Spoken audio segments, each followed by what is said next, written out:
خطاب به مولامون و صاحبمون حضرت بقیت الله ارواحنا فدا.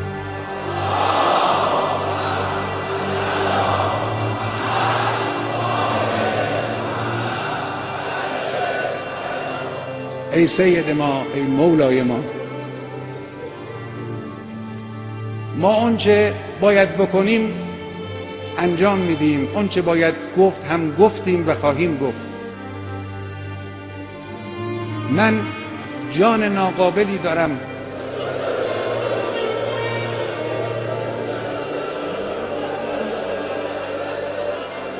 جسم ناقصی دارم،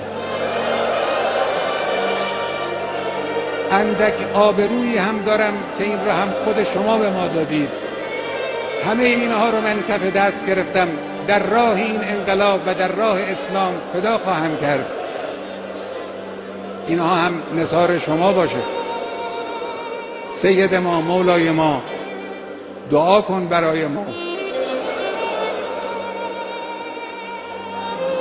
صاحب ما تویی، صاحب این کشور تویی، صاحب این انقلاب تویی.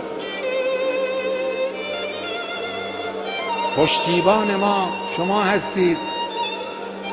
ما این راه رو ادامه خواهیم داد، با قدرت هم ادامه خواهیم داد. در این راه ما رو با دعای خود، با حمایت خود، با توجه خود پشتیبانی بفرما. بسم الله الرحمن الرحیم. اذا جاء نصر الله والفتح ورأيت الناس يدخلون في دين الله افواجا فسبح بحمد ربك واستغفره انه كان توابا. السلام علیکم.